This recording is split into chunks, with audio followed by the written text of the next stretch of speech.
Hello and welcome to the Tifo Football podcast. I'm Joe Devine, and today I'm delighted to be joined by JJ Bull. Good evening. Ruben Pender. Hello. And guten Tag. It's Herr Stafford Bloor. Wie geht's? Hello, Herr Devine. Guten Nachmittag. He whispered it so like a sultry whisper there, wasn't it? All the way from Germany, Seb joins us. John's on holiday today, but don't worry, because we've got other Baldy with glasses. And I'm so happy that you're here. We talked about so many Seb-adjacent things today, but as a starting point, we talked about the US men's national team and whether or not, how good they're going to be in the, you know what I'm saying? Because it's, you get what I'm saying? In the World Cup there, over there, you know what I mean? Let's just, you're going to want to wait for that one because it gets spicy.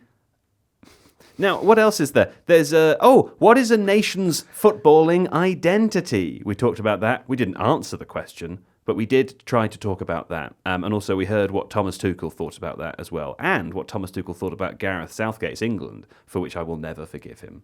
Other than that, we talked about positive affirmations. Yeah, you talked about that, JJ. And I talked about the imp of the perverse, which I feel like it's a nice... it's a nice definitive... Is the imp a pervert? Say that again. Is the imp Is the imp... a pervert? the imp can be a pervert, absolutely. Do you know what the imp of the perverse is? Yeah, what I think it is maybe not. So you tell me first, and I'll tell you if you're right or not. The imp of the perverse is the little voice in your head that tells you to laugh at a funeral. It's the thing wherever you are, what's the worst thing you could say or do at this moment? And the little voice in your head says, do that, and that's what lives in my head. That imp runs your head. Yeah. I know that imp really well. Yeah, he's the imp of the perverse. There you go. How about that? We talked about why Celsius is a far better temperature metric than Fahrenheit, and that's just straight up the truth. So there's nothing controversial about that. We also played the separation game, and then we had a nice chat about Xabi Alonso. Life at Leverkusen after last season's fairy tale. I think there were some other things as well, apart from points are bad. But that's it. It was quite a good, fun, casual, relaxed episode. Hope you enjoy it. And also hope to see you at our live show on Saturday the 24th of May at the Soho Theatre in Walthamstow. The link for getting tickets is in the show notes or in the top comment. Hope to see you there. But until then, you'll have to put up with what's happening now. Falcherumt, boys. Falcherumt, as my forefathers and mothers would have said. Falcherumt, as pointed out by listener Donar, because as you'll remember last week, JJ, we said welcome in lots of different languages, didn't we? Oh, I do remember that now, yeah. But we didn't say it in Irish or Gaelic. We also didn't say Yoruba, which is a language in Nigeria. Ekaabo, ekaabo, it's pronounced, without all the R's. Ekaabo. So, welcome to all of our Nigerian listeners as well. And, I wish I'd prepared a third. You've got to have three, haven't you? That's in my made-up language. Actually, the reason I'm a little bit late today, JJ, is because I was outside. I was just outside the building. I'm at a crucial part in an audiobook, and I've had to pause the final chapter to come in here and record this podcast. I'm a bit disappointed about it, to be honest. What's the book? The book is The Fires of Heaven. It's book 5 of the Wheel of Time series, which I'll be honest is... I've read it. I've tried to read it twice before. I've got to book 7 twice at various different points in my life, and both times I've just gone, oh, God. Hang on. So you said the reason you were late is because you had to stop listening to your audiobook. That makes it sound really as if you're actually late because you thought, no, I'm going to listen to a bit more of my audiobook rather than come in and do the podcast. That's true. Is that really what happened? That's true. And even when I arrived at the office, the physical location where we are now, You just stood outside in that little smoking gap. I just stood listening to your outside audiobook listening. while everybody else sat in the studio waiting for the podcast to begin. That's what happened. And I'm still annoyed about it now. That's how much I'm enjoying. What are you annoyed about, though, that you didn't get more time to be late? That I didn't have another hour and a half to just finish the very, very long chapter. Oh, It's so a you're finale of the mid book. chapter. I'm mid sort of The problem with these big fantasy books is that basically nothing happens for like 95% of the book, and then for the last 5%, the whole story takes place. Much like season 2 of Severance. Much like, okay, I haven't seen season 2 of Severance yet, but it sounds much like a lot of entertainment stuff. Enid Blyton books do that. Much like Enid Blyton books, right? And I don't mind it, but it's a bit. It's sort of like if TikTok was really, really, really long and from 35 years ago, you know, just cliffhanger entertainment. You know, some content. people watch TV shows on TikTok, like creators cut them up into 60-second chunks. Sure. Because I do that. You do that. Yeah. Instead of watching like an hour of television. Yeah, because generally they put the best bit on TikTok, and then when I've watched that, I go With a horrible filter and some dramatic music. well, you got to put that on, otherwise the copyright scrapers are going to pick it up there. So I do wonder how long it'll be until an actual TV show has that visual aesthetic, as though to ape a parody. Do you know what I mean? Yeah, I do know what you mean. I think Kitchen Nightmares might be why TikTok exists. Oh my god, it's definitely why YouTube exists. I've watched so many. Retention Kitchen Nightmares. editing is probably like, maybe not that exact show, but it's the one that did it really, really well. I think so too. Do you know what? I was thinking about this the other day because I've been watching a lot of Grand Designs recently, which I don't think they have an exact. I was asking my Canadian cousin this yesterday. I don't think they have an exact replica in the US. They obviously have a lot of home makeover shows in the US.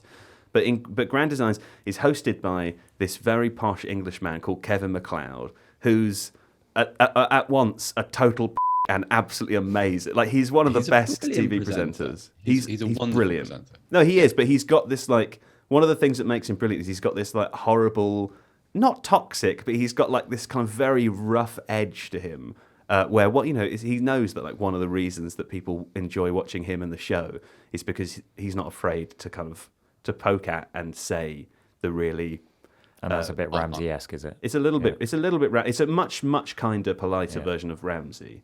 It's also when he does that thing where about 15 minutes into each episode, he sort of says to camera, you know, and the Divines have decided to do their own project management. Yeah, exactly. Interesting. Exactly, as though to suggest that the Divines are complete buffoons, which would be true in that case.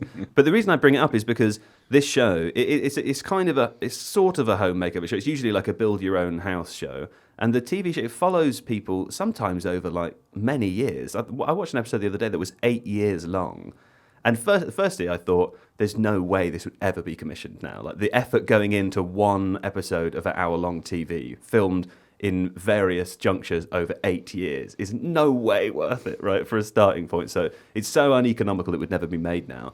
But the format is absolutely perfect of that show. And it makes me think of all those things. People talk about, like, TikTok editing, YouTube editing now as though it never existed before. Like, the reason it is what it is because of what TV is. Yeah, I think, well, this is a whole other conversation, but like the internet, like YouTube, what it was and why it worked has been mostly ruined, I think, because it's become mostly what TV became. Yeah. Because you work out ways to keep attention, so everything changes to be more like that. Like when I was doing like daft YouTube videos before, it was just little skits and funny things, and that's kind of what made it work, the little short bits. And then that's, you know, the extreme version of that is what TikTok became. Well, it became mainstream, I suppose, didn't Yeah, it? and then what's the thing? I mean, I worked on TV for a bit as well, and what you find is that like a lot of people who then go into working into internet, because that's where a lot of Jobs productions goes now, Yeah. is that people come in with a TV mindset, and I find like in lots of producers will have a very similar TV mindset because they've all worked the same shows. They've all worked like Loose Women and all these places.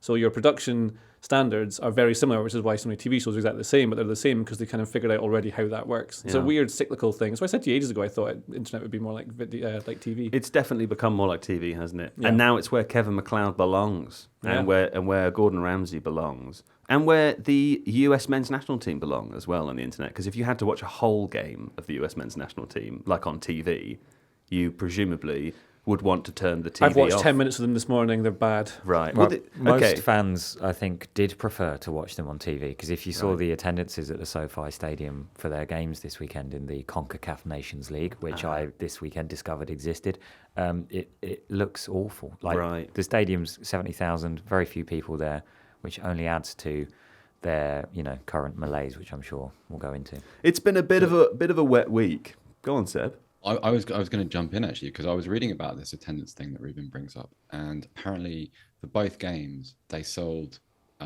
So on I think it was Thursday night when they played the semi-finals, USA Panama was the first game of a double header. So they played Canada against Mexico afterwards, and apparently that game kicked off at 4, presumably, I guess, to suit Eastern TV, isn't it? Yeah, Eastern TV times, I guess.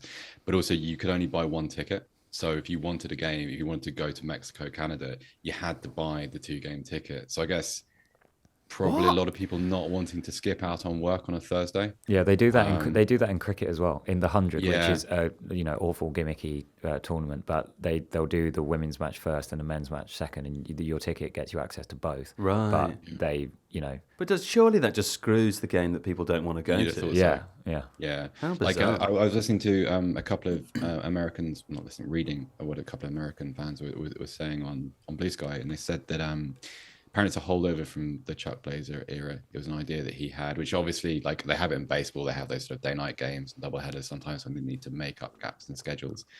But yeah, not a great advert for it. I don't know about Sunday though, because less of a work excuse then. But I saw they also had a didn't look any concert or some kind of musical performer before their was it a third place playoff against Canada? But the stage was so bare, as well as the stands, it looked like a COVID performance. It was very odd. Well, it was a COVID performance in nature as well, of course. I don't know if that makes sense as an analogy. Probably not. But of course, I refer to the fact that the US men's national team lost to Panama in the semi-finals of the aforementioned by Ruben CONCACAF Nations League this week. We're not going to talk about that game, but we are going to talk about the US men's national team a little bit ahead of the World Cup, simply because there's a lot of discussion about this team understandably being a bit of a golden generation for the US. There are players like Christian Pulisic, who's playing for Milan, Weston McKennie, and Timothy Webb playing for Juventus. There are good teams, and when you look at the squad list sort of on its own, you think, oh yeah, that probably is one of the best, if not the best, US team that's ever existed. But of course, they are also co-hosting the next World Cup alongside Canada and Mexico, and as people who live in a nation that recently hosted an international tournament, the Euros, we know, you'll have a different perspective on this, JJ, that the expectation for England to win that just goes through the roof because they're hosting, because we're hosting, right? And I feel a little bit like some fans of the US men's national team, some maybe not fans, some onlookers, pundits, are overestimating or over-expecting what can be achieved by this team in the World Cup. And I was curious to ask everyone's opinion about that. Whether they are overestimating it. Whether their expectations of going deep into the tournament are maybe a little ripe and no. I mean, I think that would be fairly obvious that it would be overestimating it. They'll have some advantage from being at home. It always happens in like every tournament except for the last one. Yeah. But that's because they were truly bad. They were not a good team. Yeah, USA reminds me a bit of like Scotland. They've got really good individual players playing for big teams. That doesn't mean you're any good. They'll probably be just fine. I've not seen any of the pundits who are overemphasizing it, but I think it does make sense that you'd hope to get a little bit extra from the home crowd and the feeling, the momentum you get in surging that bit. Well, without seeing the groups or knowing who they'll face, when you look at those players purely on their own merit, how far in an international tournament like the World Cup do you think they should be getting? Because that team could qualify from the group, right? I think they're one of those teams that could win a couple of games 1-0, one all draws. Like when you play against a team who sits deep against them, I don't think they'll be able to unlock them particularly well. Depends what Pochettino wants to do with them, but it's tournament football, and the best way to do it is kind of like, I mean, Southgate did pretty well with England, getting them through to finals by like playing terrorism ball, where it's awful to watch, and they only just get through. Playing against any good team, you suddenly get pulled apart. But when was it the USA did really well in the World Cup? 2014, I think. It was 2014. They They were beat- okay in 2010 as well. I think was that the one where Landon Donovan scored that. I think it was No, that- maybe that one. That may be. They were in England's group, weren't they? Yeah, in one of those? 2010, Clint Dempsey scored and Rob Green threw it into his own net. Yeah. Yeah. So like, I remember that even then they weren't particularly great. You know, they're not as good as like, especially the European teams. But you still, there's something about them and the prestige, I guess, of playing for the United States that they have to do well. And so I guess that comes across. I think with international football, it's mostly it is that Jose Mourinho thing, where the team who makes the fewest mistakes is the one that tends to win. But I don't know. Without seeing them enough to properly judge how good they are, it's really hard to be able to tell. I've only seen like 10 minutes and some highlights, so I don't know exactly how good they are. The players are semi-decent. Like Pulisic is a good high-level player. They've got a decent goalkeeper and Matt Turner, but he's not really playing, is he? So that's a thing. Carter Vickers is very good for Celtic. That helps. Tyler Adams doing really well for Bournemouth. Richards is pretty good at Palace this season. Dest is like, they're all quite competent top half, various European League players, right? But you sit them against what Argentina or France were in that last World Cup, and there's just no real comparison. Like, they're so much better. So much better. I'm interested in this conversation. I do just want to pause for a second to check if Ruben just tried to suggest that Palace are top half of the Premier League. We will with your be. comment.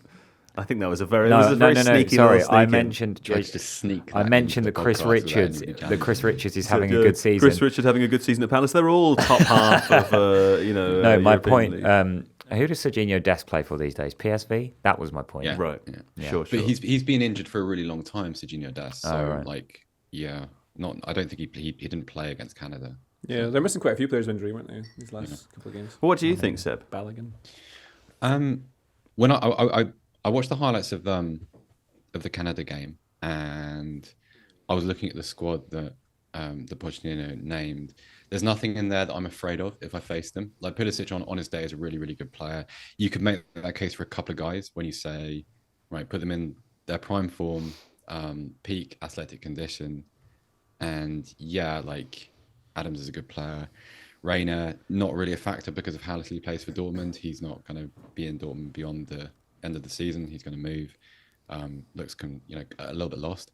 So also what struck me is when you line that US team up against Canada, I mean, there's not a talent disparity, I don't think. I think there's just a lot of really talented Canadian players, quite a few Canadian players that will get into that American side. And I don't know. I have quite a lot of sympathy for American players individually because the amount of pressure that comes on some of them as a result of being the guy, Pulisic, obviously, Donovan in the previous era, you could go back to someone like Kevork when he played in Germany before that. I think that leads to this kind of natural elevation of the players, and England do this as well. England have always done this. Like, but he plays in the Premier League. He must be a world-class player. And he's so prominent for Liverpool / Man United / Arsenal. We're going to win the World Cup. So I'm loath to criticise Americans for overestimating their own talent level because it's something we will do. I'm not sure there are the kind of component parts there to be more than like a last 16 team at the World Cup. Also, one of the things, like I've read a lot of the criticism of Pochettino, and I thought back to, like, no doubt his best managerial spell was at Spurs. I thought back to that first season at Spurs. For 3 or 4 months, Spurs were dreadful, absolutely awful under him, when they were still coming to grips with his pressing structures, his conditioning regimens. Is regimens a plural?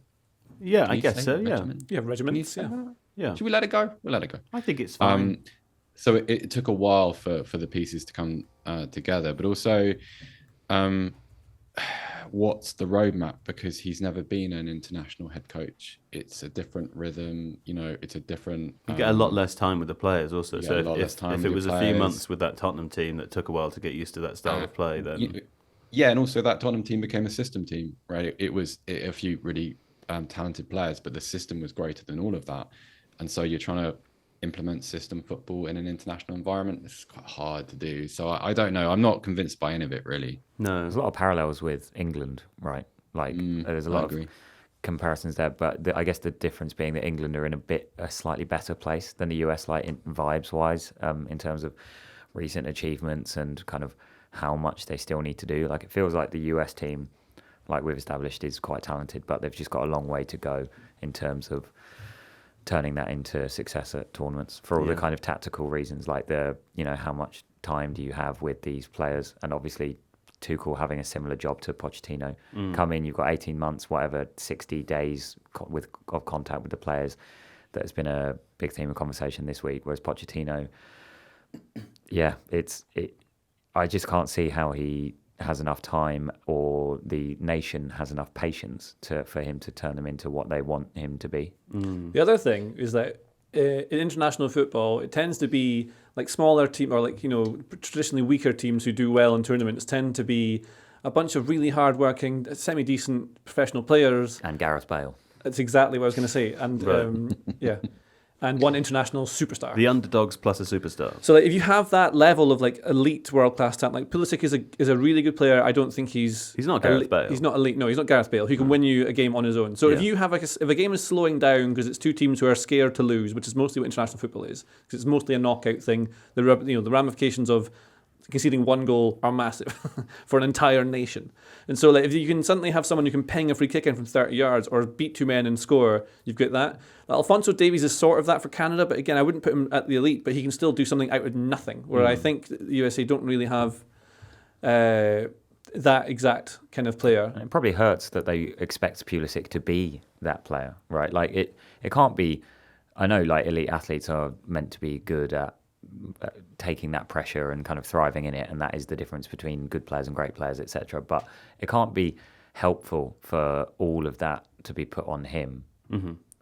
It feels like a very American. I want to be careful here. I'm not trying to call them stupid, but from an American sporting point of view, in other sports, having a clutch player can be much more effective than I think. And that's just a different approach to sports, isn't it? Like when you think about American-led sports like basketball, the National Basketball Association, they openly admit that their sport suffers when they don't have a Michael Jordan or LeBron James style superstar. So it's very player focused in a way, or athlete focused in a way that football isn't always, right? Yeah, it's more of a team sport. I was sorry to jump across you there, Ruben. So I was reading Philip Lahm's column for The Athletic this morning. He's talking all about like Tuchel's fit for England, and he was talking about the advantages that you can have in different countries as an international side. And he said one of them is obviously having a lot of players from one club. So he talks about 2014 when there was a Bayern Munich spine in the Germany team that won the World Cup. He also said, and he made a really interesting point, that like when you have countries where there's an accepted homogenous domestic style, so Spain, for instance, you have the advantage of being able to just kind of drop really high performing individual players into it. And everybody has that kind of quick understanding of what you're supposed to do and how you're supposed to play. And he said, in reference to England, they don't really have that. It doesn't really exist. There isn't an English way of playing, really. I suppose there is if you were being derisory in the past, but like in the same way there is with the Spanish or the French national team or Italy, for instance. And I reckon if you look at while Ruben was chatting, I was definitely listening to Ruben, but I was also rolling down the US men's national team squad list and looking at where all these different players come from. And it's not just a collection of very different clubs. It's all across Europe, in North America. So a couple from Gladbach, obviously Dortmund, Juventus, Lille, Bournemouth. There's a couple of Columbus Crew players, Celtic, Celta Vickers, obviously Toulouse. The point being is that like there isn't a lot of shared common ground, which I suppose if you're Pochettino and you're only getting a certain number of training days per season, that's another really difficult thing, right? You don't have the kind of there isn't an American style of playing football, and also there isn't just something you can export from the LA Galaxy or wherever, or a club where all of your players are clustered. So it's a really hard job. And there's probably not even that much similarity between a lot of those teams. The Pochettino team that you refer to when he took over at Tottenham, like the core of that team became the core of Gareth Southgate's early England teams. Like it was Dyer, Dele, Kane, Rose, Walker, and they played a lot. And obviously, and it went really badly. So that's my point. But like these players, there are 12 USMNT eligible players in the Champions League this season, I think. But if they all play all over the place, and there is not even the kind of there's no element of plug and play. Speaking of national identity, it's kind of like I'm not sure what the US, maybe they have one, and I just don't know about it. Like what the US men's national soccer team think that their national style is like. Thomas Tuchel talked about this over the weekend. We were going to chat about this later, but since it's come up, let's just have a quick chat about it now. Because Thomas Tuchel was asked about the previous England team regime, one of the regimes they had back there, he was asked, what did you think of them in the last tournament? And this is what he said. He said, they were more afraid to drop out of the tournament, in my observation, than having excitement and hunger to win it. This was on an interview with ITV before the game. He asked specifically which qualities England lacked. At the time, Tuchel provided a long list. He said, the identity, the clarity, the rhythm, the repetition of patterns, the freedom of players, the expression of players, the hunger. These are all things he thought they lacked. He went on to sort of say that he wanted his England team, or say something to the effect of he wanted his England team to play like a Premier League team, to show the qualities of physicality that players in the English league have to show in order to be a success there, relative to what you might have to in La Liga or Bundesliga. And you mentioned this to Philip Lahm's column, Seb, and what the core of that. Those successful Germany teams being Bayern Munich teams. I'm sure it's the same in Scotland. I don't know exactly what that would be, but do you think that like England did miss? Maybe I won't ask you that question, Jesse. I think you do agree, but let me ask you this question instead. Do you think that England need to play with an English style in order to be a better team? Like, do you believe in that notion that national identity can impact a national style, or that that's like a positive thing, or is this like how we just narrativize stuff a bit afterwards? I think it's going to be really, really funny when England get knocked out on penalties in the quarterfinals. That wasn't the question. You said that earlier. Answer the actual question. Good for you, Ruben. Thanks, mate. Good for you. Well, let me just show you how I'm going to bring that back. Because Gareth Southgate made them, as I say, play terrorism ball, awful to watch. Yeah. But it got them through by just not conceding. So just by not letting anyone get anywhere near their goal, by like boring you to tears, and then relying on a superstar elite player like Bellingham or Kane to score you the goal. It was the right thing to do. That's how you get through. Yeah. And guess what? England versus Let me ask a question. No, go on, you go, Seb. Like how many like high performing successful international teams over the last 20, 30 years have been really watchable? It's just Spain. Spain. It's literally only Spain. But even the 2010... Spain, France, I think France, no. Argentina, France, maybe in 2018. France are just England. Didier Deschamps and France are just exactly the same. Like Gareth Southgate based his England approach on what Deschamps has done with France. So, but I just like them because they're not English. No, so France are better to watch than England as well. I agree with that, but they're not a good team to watch. They're just better than England. Sure. So and if it's just who's the good teams to watch that also win stuff, it is basically just Spain. It's really hard to do. But even like the Spain team that won the Euros last summer, they were way more fun to watch than the Spain team that, like in 2010, they won every game 1-0 and just had like bored everyone to tears with possession. It's a different type of football, and it was How do you control the game? You control it with the ball. You can control it without the ball, which is what Southgate did. Mm-hmm. So I think, and the problem is, it's not.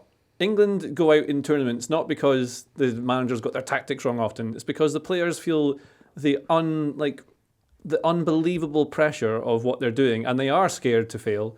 And what Tuchel's talking about, I think, when he says he wants them to... Because what he then also said was that he wants them to be excited to win rather than scared of losing. Yeah. It's what sports psychologists talk about. If you like have a penalty and you think, don't miss, you'll end up missing. But if you think, I'll put the ball here, you visualise. It's like manifestation and visualising. It's all like sports psychology stuff. I literally can't help but in my head paralysis by analysis is what they call whenever I'm doing anything ever, my head goes, what's the worst thing you could possibly do? Do that. You got to do that. Do that. Do that. I think they call it the imp of the perverse in social scenarios. Yeah, there's a thing you can do, but then you can also there's things you can do where if you write down. I mean, it comes down to positive affirmations and manifestations and like. That's why you've scrawled all over your walls at home. Well, I do actually. For a long time, I do these things, and then things go well, and then I stop doing it, and then.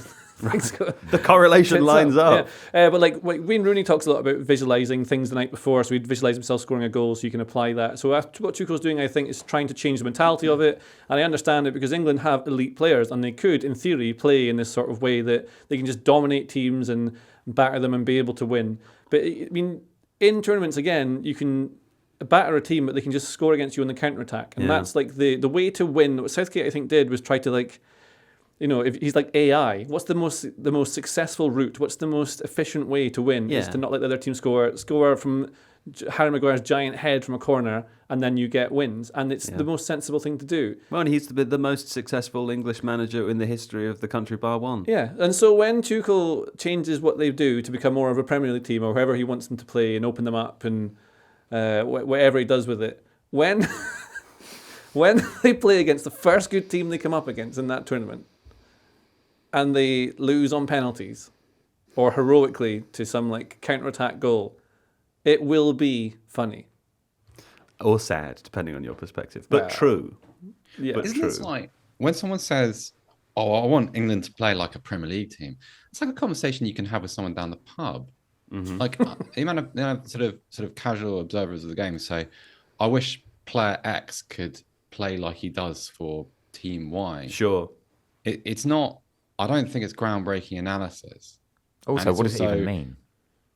That's the thing, right? And it's also kind of, I bet every England coach who's ever been in that position has thought, I wish we could enforce our Premier League football on someone and kind of transition teams to death and overpower them with our physicality. Like, it doesn't work. Well, what's current Premier League football now, Seb? I mean, a lot of it is like hybrid I don't think I'd pressing. have a and label just for fast. it. And It's just fast and physical. That's all they ever mean, right? You have less time in the box than you do in other leagues, Well, you have to play it faster and be stronger. One of the things Tuchel mentioned was repetition of patterns, which is more about obviously like having the ball and knowing what to do with it. It's building up confidently. You wonder why he ever got in a fight with Conte. It just seemed like they would be best friends. But that again, going back to the kind of how long you have with a team, and why international football is so much more risk averse because the stakes are higher.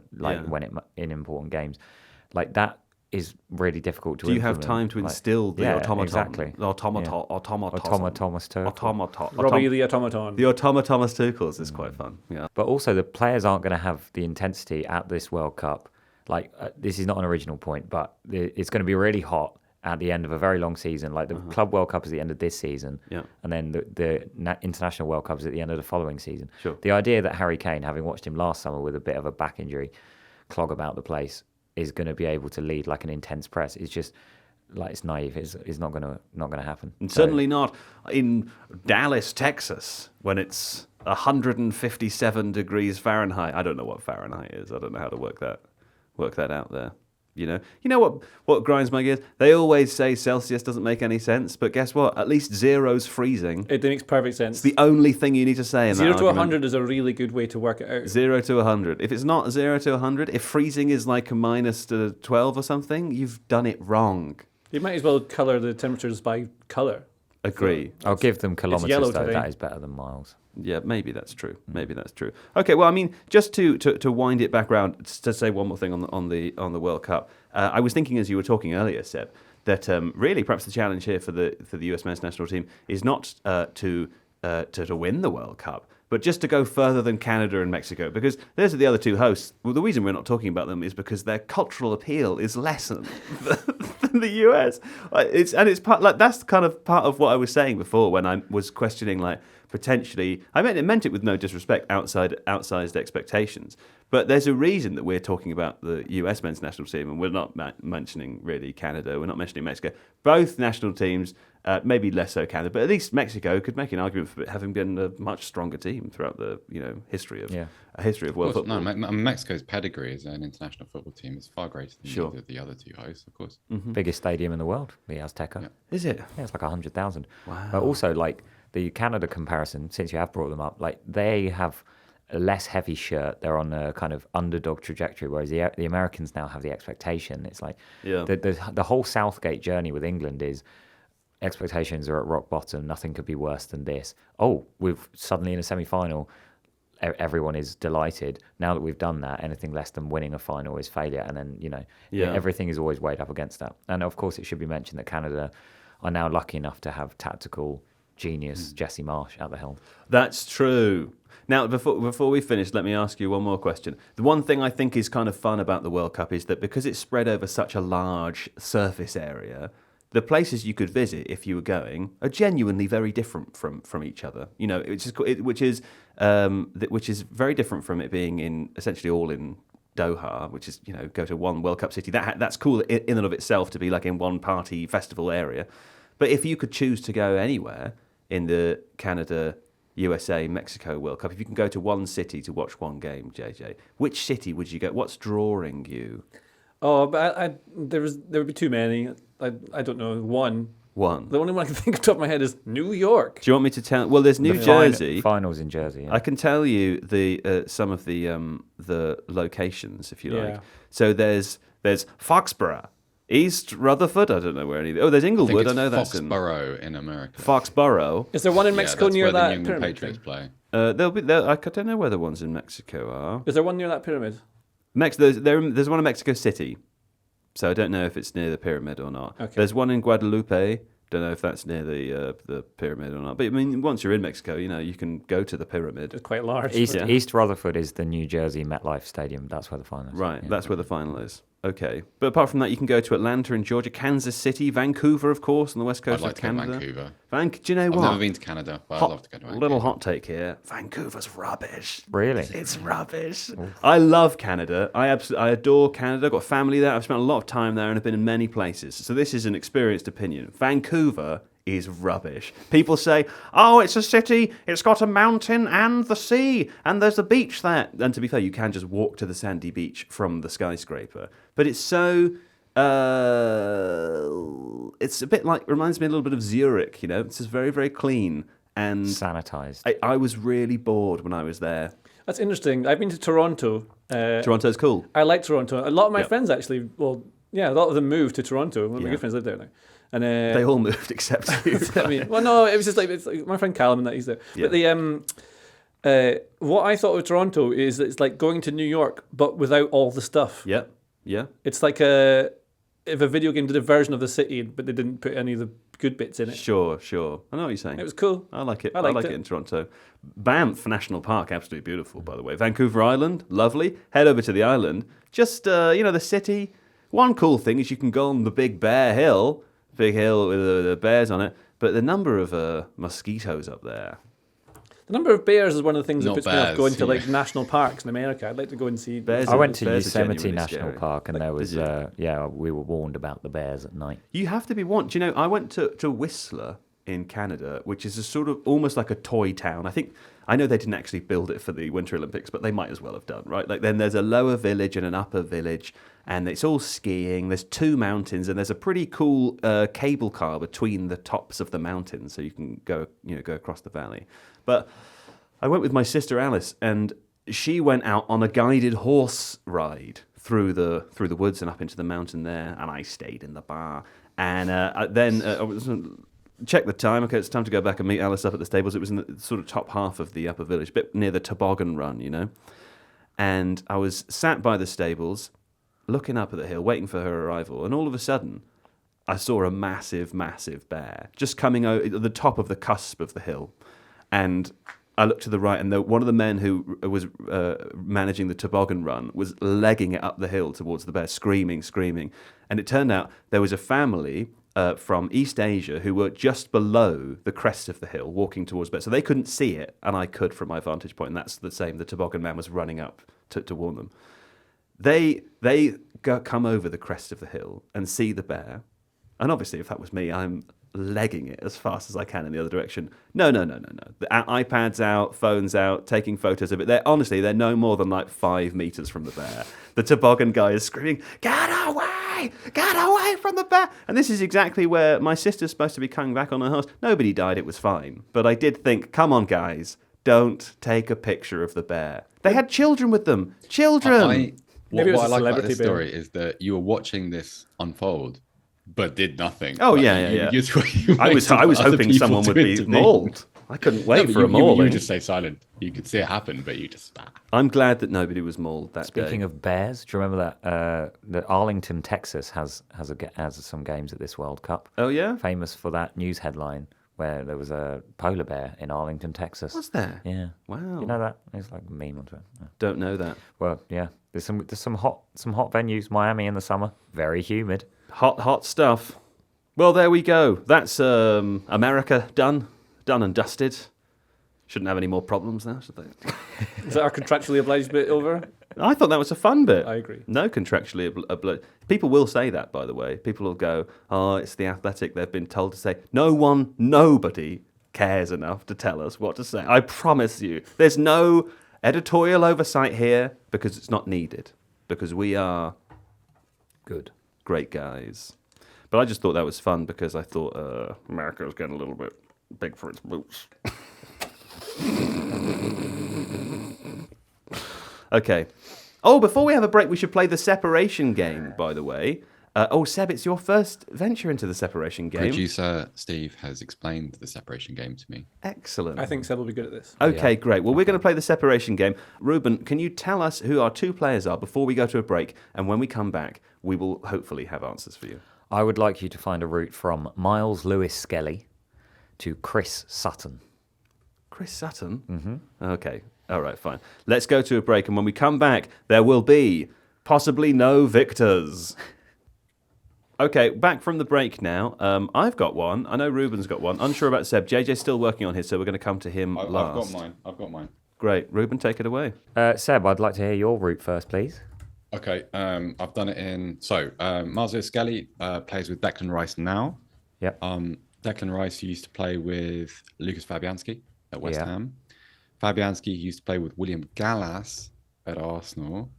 Oh, Gallas, nice. who is a former teammate of Carlo Cudicini at actually Tottenham and Chelsea, but Cudicini also Chris Sutton at Chelsea. So that's Very 5. good. Very good. It's just 5. It's not. Yeah. I believe you that Cudicini and Sutton overlaps, but I could not. So Carlo, I fact checked myself. Carlo Cudicini was on the bench when Chris Sutton scored his first goal for Chelsea in a 5-0 win over Man United. Nice. Oh. Who started in goal that game? Ed De Hoy. Ah, I forgot. You forget that Cudicini went to Spurs, don't you? You did. I thought Ed De Hoy's time was a little bit earlier than that. I didn't realise he went on quite as long, but. Yes, well, I don't remember him. Does not lie. You don't remember Ed De Goey? Ed De Goey. I see the name does ring a bell. It's with the when you see it with the G, you might remember it. But I don't recall anything about him as a footballer. Sure. But have you got a route, Joe? I do have a route. Yeah. My route starts with Chris Sutton rather than with Miles Lewis Skelly. So I start in the 2006-7 season at Aston Villa, where Chris Sutton played with Gary Cahill. Now, Gary Cahill, of course, played at Chelsea with Kovacic in 2019. They overlapped by 1 year. Kovacic was technically on loan that season, but still counts. The Sarri season. Yep. Then Kovacic played with De Bruyne at City, who obviously played with Gabriel Jesus at City, who played with Miles Lewis Skelly at Arsenal. No. Yeah, very good. Is that also 5, actually, now I'm saying it out loud? That might be 5, is it? Let me just count. We're the 1, and then the 2, and then the 3, and then the 4, and then the 5. Yeah, it's a 5 also. Okay. No, that's not so bad, though, is it? JJ, have you got yours? Is that including Sutton and Lewis Skelly? There's 5 players in total? Yeah. Okay, yeah, then mine is 5 as well. I think this works. So, maybe, as ever, I'm probably wrong, so whatever. Sure. Miles Lewis Skelly played at Arsenal, obviously. So did Kieran Tierney, who was at Celtic. Scott Brown was at Celtic. Shinsuke Nakamura was in at Celtic, and Chris Sutton was at Celtic. Right. Nice. Is there overlap between all of those Celtic players? I know Tierney and Brown definitely play together. Tierney and Brown and Nakamura, and then Nakamura and Sutton. That's 4. That's really good. In that win over Man United, I think, didn't they? Yeah. When Nakamura scored. I'm double checking myself, but Nakamura played 05-09. I think that's just 4 then. Well, great. You had all that extra time to do it, obviously, so it feels a little bit like a cheat, doesn't it? Well, I was just trying to reduce players because I'd gone through, because originally I went Chris Sutton, was like, oh, John Hartson came to mind straight away. I was like, I wonder if I can link those two, which is a separate game to what I was supposed to do.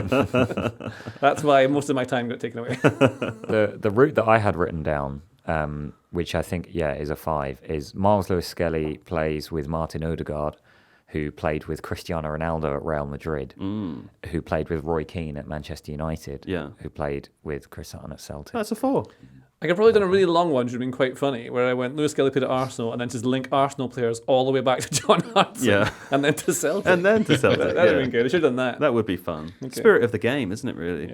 Yeah. Okay. Well thanks, done, Ruben. Yeah, well done. You JJ, managed to match Ruben's best prepared guess, so congratulations. I'm sure there'll be people in the comments who maybe will find a quicker route. Would love to hear them. But for now, let's move on to discuss... Oh, Sebastian Stafford-Bloor, we come to you. I'd like a little German catch-up, of course, now. But I don't really care about German football, you understand? Why doesn't our German catch-up involve you asking questions about things that you are interested Yeah. in, me answering that. That's better. I'm going to do that. So I just want the listeners to know that I've brought a German football specialist, one of the premier professionals out there. I've brought him here so that I can ask him questions that I'm interested in, as opposed to things that he knows about. Now, Seb, the first is, how did you get so haughty? No, that's not the first question. The first question, I want to ask you about Xabi Alonso, because he's the Leverkusen manager, as you know. You're an expert on German football. I know enough to know that he does coach Leverkusen. Oh, coach. Yeah, that's absolutely right. Yeah, a nice subtle revision there. He's the Leverkusen coach who obviously won the Bundesliga last season. They're not going to win it this season. They're already out of the Champions League. My expectations really were that Xabi Alonso was going to leave last summer, and then he didn't, and he stayed at Leverkusen. I'm curious what his plans are now. Like, does this feel like a successful year, given that he's managed to maintain a certain level of quality in the team, or does this feels a little flat to me? Yeah, a little flat. I think also the expectations around the Champions League run were that they would be a little bit of a threat, that they would show their best face, and obviously there's no way of spinning a 5-0 aggregate loss to Bayern Munich in the last 16. That was disappointing. And actually, Leverkusen collapsed emotionally during those games. They were really, really poor, especially in the first game. I think they could still win the German Cup. They're into the semi-final of the DFB Pokal, so that's good. And they're only 6 points behind Bayern in the Bundesliga, so could happen. Probably not. I don't think so. I think that ship has probably sailed. I think Alonso stays for at least one more year because there's still some potency in this Leverkusen side. Yes, clearly he's coveted by quite a few clubs, but it's a pretty good squad to manage. You've got a Florian Wirtz who's still getting better, who I think will also extend his contract and will stay at Leverkusen until 2026, until the World Cup. Right. And I think, and this is my opinion, I'm not trying to break any news, but my opinion is that Leverkusen's recruitment in the summer was not that good. They didn't really build on what they did last season. And by not doing that, they sort of denied themselves the opportunity to see how far this group of players could go. Whereas, heading into next season, I think maybe they'll lose maybe one or two players, maybe Jeremy Frimpong, possibly. But Alonso will still have a really good group, an improving Wirtz, who, when fit, he's injured at the moment, when fit, best player in Germany, I think. It's a pretty good job. And it's a pretty good team with which to learn a few things, to gain a bit of experience, because I think that those two games against Bayern did describe some of the flaws in Alonso's coaching, or some of the naiveties, let's say, some of the kind of the things he's yet to add. What were they, out of interest? I didn't watch either of those games. I was watching different games. So it became pretty clear in the first game that Nordi Micheli was struggling. Alonso didn't start Edmund Tapsoba on the left of his defence. He had Mario Hermoso there as well instead. And the whole thing looked a bit disjointed and weird, and there wasn't quite the chemistry you need to deal with some of those attacking Bayern players. And it was clear very early on that the gaps between Jonathan Tah and Micheli were going to be exploited by Bayern. Kingsley Coman in particular had a good game, Michael Olise as well. He kind of flinched and allowed Micheli to stay on for far too long, allowed him to get one yellow card, then a second. He rotated in his goalkeeper, left Hradecky on the bench. Hradecký's Leverkusen captain. It's not unusual for him to do that, but it was a big ask to say to Mate Kovar, in Munich, Champions League, the last 16 game, Kovar's not a bad player, but he's not a first-choice goalkeeper. And obviously, I'm sure everyone has seen the terrible mistake that he made that allowed Jamal Musiala to score. It was just badly managed. Also, didn't play forward, which was, you can reason it away by talking about, whether Patrick Schick was fit, whether Victor Boniface was in the right mindset to start, given that he very nearly moved to Saudi Arabia in the January transfer window. Ultimately, they didn't trouble Bayern at all, really. But these are things that concern me, though, or would concern me if I was either Xabi Alonso or a representative of Xabi Alonso. And one of the reasons that I felt as though he would leave last summer was because there's no replicating the peak of that narrative. And obviously, whether or not he can improve and become a better football manager or coach staying at Leverkusen is kind of besides the point, right? Because whether managers get big jobs or not is related to so many things that are out of their control. Firstly, whether there are vacancies available, whether the right job comes up is like not within your control at all. And secondly, I think even though football is infused with incredibly smart people and analysis and data, I still believe that teams often, big teams also, make decisions based on the story. And the story that Xabi Alonso was telling to the world last year was he's the next Pep Guardiola. I feel like the story that Xabi Alonso is telling to the world this summer is that he's had a bit of a flat season and that maybe actually he's not the second coming of Guardiola. He might just be quite a good manager. I worry if he stays again for another year that he might, the Overton window might just pass him by completely. Is that a concern, or am I looking into it too much? No, I think it's really fair. I think it's what happens if you win an undefeated domestic double. Then what's going to happen next season is people are going to try and find the flaws, and people are going to pay attention to what you're not doing well. And you're quite right. You can only replicate it. You can't exceed what you've already achieved. But I think the other way of looking at it is that Leverkusen, he has enough latitude and grace, and he has enough credit whereby he can make a few mistakes, and he has done this season. Forgetting the Bayern game, like, be behind that, the context behind that kind of 6-point deficit to Bayern is all kinds of carelessness, and they've dropped points to teams like Holstein Kiel and Bochum from winning positions this season, and it's not terribly impressive outside of the bigger moments. And I think, yeah, that's unideal. At the same time, if you have those issues, remember this is really just his. This is actually only his second full season of senior management. He arrived in the autumn of his first of 2022, so that doesn't really count.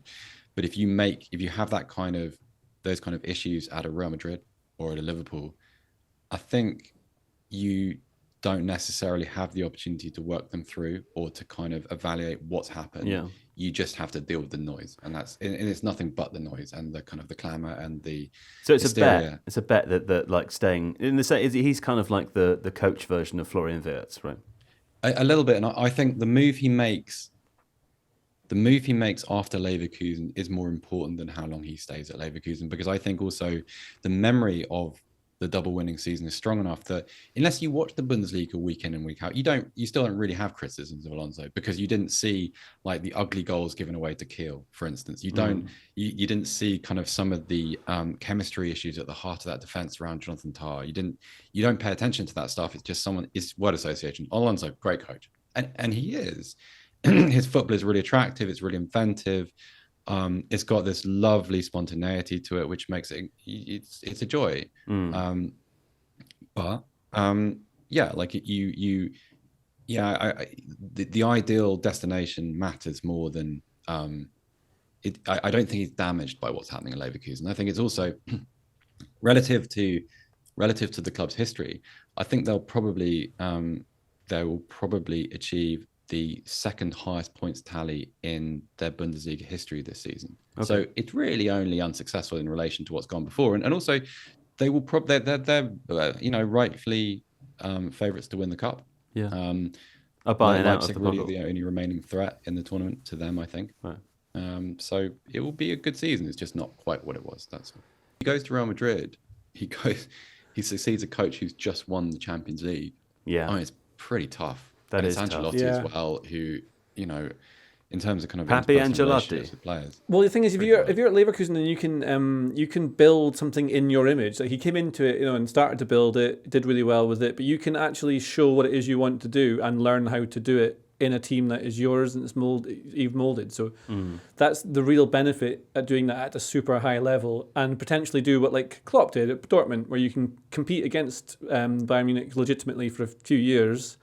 You can establish best practices for all the things you want to do, and then by the time you've made all the mistakes that everyone has to be able to make at some point, you can go somewhere else. And the Real Madrid's like the biggest job in the world, right? So you go there. I mean, Ancelotti spent a lot of his time. I think he was at a few different clubs when he was younger, like learning his trade, and then he would just spend ages at like AC Milan or something like that. So maybe if you can just get the same sort of length of time at one club, like Guardiola came in and had this amazing transformation of Barcelona immediately. But Yeah, I don't know. Yeah, I think Leverkusen makes sense for him.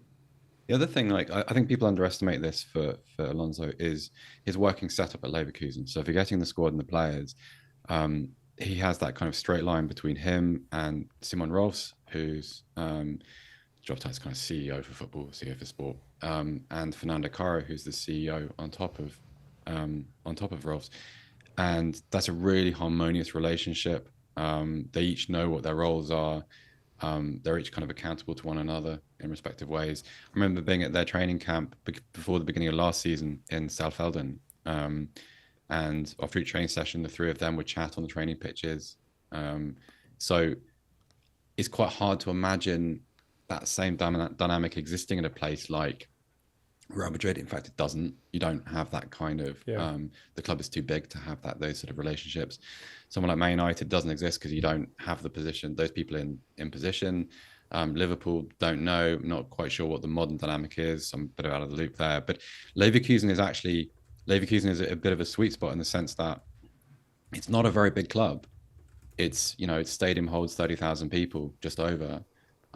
It's not a historic powerhouse. It's in a tiny town, dwarfed by Cologne, and yet you have a kind of muscularity because of your talent and because of the backing of the biopharmaceutical company, of course. But so you have it's a pretty good scenario if you're trying to learn your trade, and if you're trying to kind of engineer the sort of the formative years of your management career. It's a pretty good place to find. It's pretty difficult to replicate that. It's certainly not if Alonso was to have gone to Bayern Munich, for instance. You don't have the same agency over your career. It's too big to manage like that. So there's a lot to keep him there. I know people find that surprising, but it's a very attractive place for him still, and he's still so young. So And while a lot of people maybe feel slightly disappointed at the fact that he hasn't replicated last season's miracle, right, which was inevitable, and as Seb has explained, they're still doing very well in the grand scheme of things. If you go to Real Madrid, which, I mean, that job wasn't actually available, but people like to make that link, right, because he played for them. Sure. If you go there, loads of good coaches have gone to Real Madrid and failed because of the structural things where you can't have a trophyless season. There's no patience. Also, you have to fit this star player and this star player into the same team, and you have to do it immediately.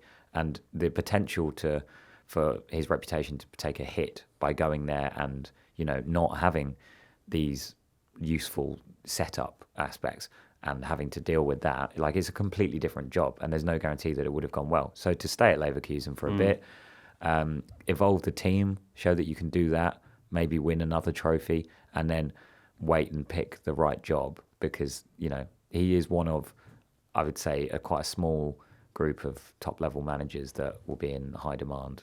When you look at the vacant managers, none of them are that appealing. So he can basically have any job he wants. So he should wait for the right one. Okay, great. I mean, before we move on from Germany, the only other thing I'm curious to ask about, Seb, is what do the Germans make of Tuchel at England? Do they talk about us at all? Do they think about us? I'd like to think if there was an English manager in charge of Germany, I'd think about them. But I don't know, do they think about us? A little bit. So some anecdotes have kind of cropped up in the German media. So they got excited that Dan Burn only has 9 fingers. Dan Burn only has 9 fingers? Yeah, he had one of them removed. Yeah. What? I believe the story is that he caught it on a fence when he was quite young. Yeah, he badly caught it on something, yeah. Which finger? Right ring? I don't know. I think. Let me find out. I remember doing this story back in the day. Anyway, go on, Seb. Yeah, they noted Miles Lewis-Skelly becoming, I think, the youngest England goal scorer of all time. Is that the record that he broke? Forgive me if I feel like I should know that. Wow. Maybe since or except Owen and Rooney, maybe. Yeah, probably. I forget, there was some statistic, but that made the German media. Tuchel occupies quite a strange place in Germany in that he's not as because of his career path, he's always compared to Klopp, and he is in the personality sense not comparable at all. There's none of the kind of he doesn't have the same sort of avuncular nature. Sure. Klopp did. He's not a sort of tangible personality. He did try to make a joke though in that press conference about the weight of the shirt. Did you see that when he tried to make that joke? No. Someone said to him, "Is the shirt hangs heavy, right?" And he said, "I've checked, and it's made of the same stuff as everyone else's, and it's going to be even lighter." But he said it in the most German way possible, and nobody realised he was doing a joke, and it was I felt sorry for him. Yeah. A couple of clarifications. Dan Burn is missing his ring finger on his right hand after an accident he was involved in teenager, so his right. And Miles Lewis-Skelly became the youngest player to score on his senior debut for the national team. Okay, that's just that. Anyway, they paid attention to that. The only other thing is that a couple of people have paid attention to his criticism of Gareth Southgate and not that impressed by it, including Lothar Matthäus, who I've got some quotes here actually about from context. Matthäus and Tuchel hate each other. So when Tuchel was head coach of Bayern Munich, Matthäus was a pretty constant critic of his and was pretty liberal in his negative analysis. And Matthäus sort of noted the bit when Tuchel said, he blamed him for that sort of too more afraid of losing than excited for winning thing. Yeah. Matthäus rode to Southgate's defence. He said he may not have played the most attractive football and didn't win a title, but he was in the final with England, twice in the final of the European Championship, and Tuchel has yet to achieve that. He doesn't need to, say this. That's just another typical Thomas Tuchel moment. He opened cans of worms in Munich. These things actually played into his hands. But he had to say and do something. And that was what they criticised most in Munich. I mean, by they, he means him. It means him.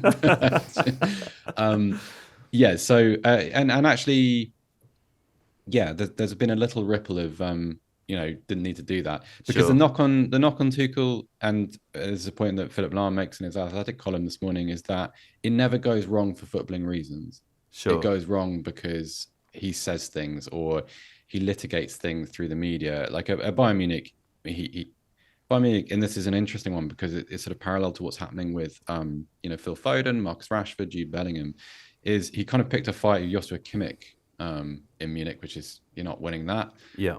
Sort of exchanged words with Uli Hoeneß about his ability to evolve young players, and he also spent most of last summer complaining about squad composition at Bayern. He talked about how needed a holding six, was his word, his expression. It means kind of like holding defensive midfielder, and you just can't do that in Bayern because you can't win. Doesn't matter if you're right. Like people like you don't beat Uli Hoeneß. Uli Hoeneß is the final boss of Bayern Munich. He is Bayern Munich. You don't triumph by kind of much like Gareth Southgate's the final boss of England, as far as I'm concerned. I Maybe. didn't like it. We talked about this. I believe already. that's I didn't think it Lions, was necessary. Hmm? I didn't think he had to do it. The Lions. No, sorry, I'm not talking over Seb. Did you say you believe that's the Lions? No, I believe the final boss is Goliath. Oh, Goliath. Yes, of course. Of England, though. The dragon. You might have missed this, Seb. It was in England, wasn't it? JJ thought until about 2 weeks ago that Goliath was a dragon.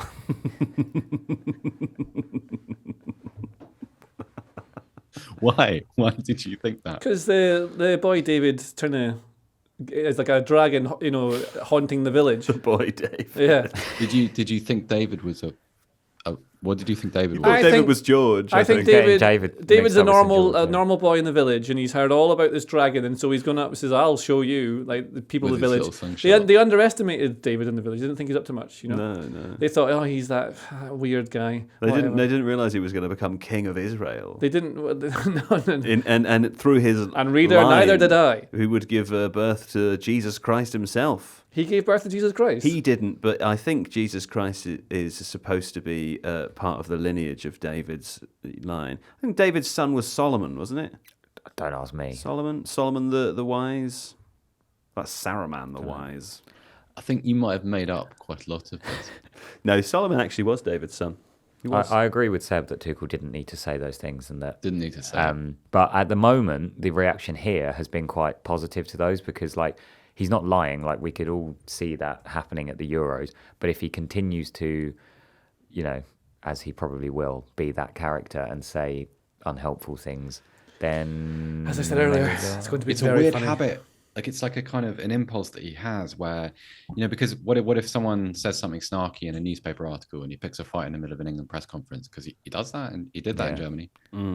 Well, as King Solomon said, Seb, a fool is wise in his eyes, But, of course, he also said, a merry heart maketh a cheerful countenance. It's a nice succinct way to tie a bow on that section. And a good name is rather to be chosen than riches. Said that as well. I don't know if I agree with that. Herr Divine, du bist sehr, sehr langweilig. Yep. As iron sharpens iron, so a friend sharpens a friend. And friends, that is the end of today's episode. No, it's not. No, it's not. Because as Solomon also said, King Solomon, points are bad, he said. Let me build my temple and they will come into the temple to play. Points are bad. King Solomon also said, let there be adverts.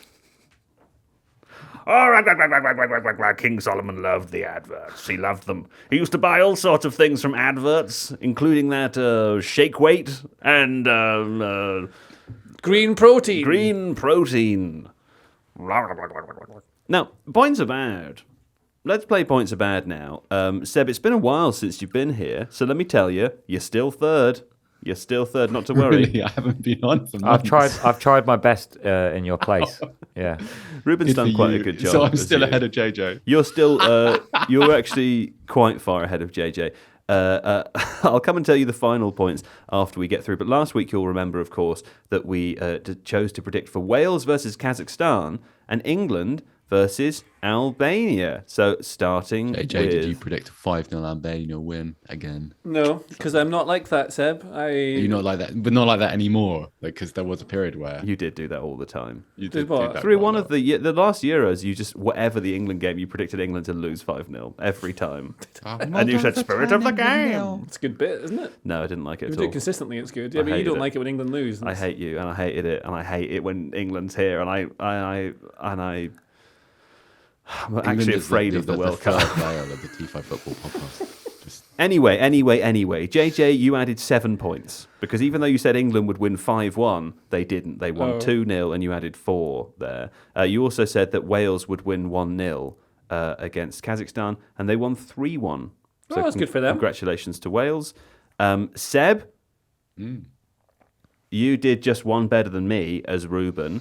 You added 3 points. I added 4 last week. And incredibly, absolutely incredibly, John McKenzie added 0 points. 2 perfect scores. 2 perfect scores. I think it's the first time it's ever happened in the Premier League version of Points Are Bad. And he's not here. And he's to not take here the break. because he's taken a break to work on a different thing. What a sucker. But a quick round of applause, I think, for John McKenzie. He should get perfect points taken predictions. off for that. It's good. I think he should. We should just say that if you accidentally get 2 perfect scores, you add 10 points or something like to add a little bit more. But then how would I ever get out of my situation? You wouldn't. No, you can't get out of your situation. But well done to John. He's added 0 points. He's shortened the gap there. So as it stands, the scores at the end of today are JJ, you're still in last place with 148. Seb, you are on 131. Congratulations. You've got a little bit of a buffer there. John is on 117. I'm on 114. There's really not that much in it now. So You're leading Points Are Bad. That's correct, Seb. Yeah, that's correct. And what would you like to say about that? You bald. I would like to say, you big rubbery. How? Yeah, I know. Fair. It's how. How now, brown cow, as they say. And my face is indeed made of rubber. That's how it's so impervious. You have a rubbery face. Yeah, thank you. Okay, well, JJ, you are this week's loser, as you are many weeks. So why don't you give us 2 games to predict for in the look forward period, Okie dokie. as the corporates would say. Well, the real football's back on Saturday. Therefore, we'll go in a non-predictable way with Aberdeen versus Motherwell. Yeah. Okay. And then we'll go with Hibs versus St Johnstone. It's a double Scottish It's a double affair. Scottish Premiership affair. Good Lord. The disrespect to the FA Cup is just Incredible, isn't it? Yeah, It's outrageous. incredible. JJ, you're the first to 2 predict. games. Okay, Aberdeen will be 1-0 against Motherwell, and Hibs will be 2-2. Okay, great. And the other game that you said was... Hibs versus St Johnstone. Oh, yeah, and you said 2-2 already. Yeah. What happened there is you said all the things you needed to, but I didn't really hear Yes. them, did I? Yeah. So I'm doing it quickly so we can get it done. Okay, now next it's me. And what were the games again? Aberdeen versus Motherwell and Hibs versus St Johnstone. And what did you say? 1-0 and 2-2. Oh, no, okay. Aberdeen versus Hibs. Motherwell. No. Oh, Motherwell. my God. Yeah. Aberdeen versus Motherwell. And where are Motherwell in the league right now? Seventh. Seventh. Yeah, no. seventh. The seventh? Oh, there we go. And where are Aberdeen a second still? Fourth. Fourth now. Okay, I think it's going to be 1-1 in that game. And then the other game you said was Hibs Versus St Johnstone, who are St Johnstone. bottom. I think that's... Where are Hibs? Third. the very good Hibs. I think that's going to be 2-0. Didn't they almost go down last season? Am I imagining that? I can't remember. All the seasons have run into one. It might have been last season, yeah. Well, Seb, you're here today, so you can play as Seb. You're next. What do you think? Aberdeen versus Motherwell. I'll do 2-1 to Aberdeen. Great. I was sure you were going to do reversal of the England thing and go 0-5. And then Hibs versus who? St Johnstone. St Johnstone. I'll take a 3-0 Hibs. Yeah, that's nice. Okay, Ruben, you can play as John today. Yes. Excellent news. I'll go.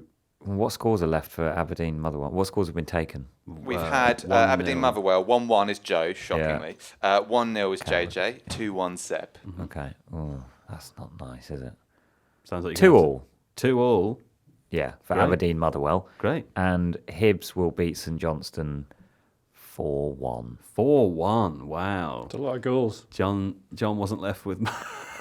Well, he's, he No, had that's the end now. We've got to go. Goodbye, everybody. See you next week. Bye.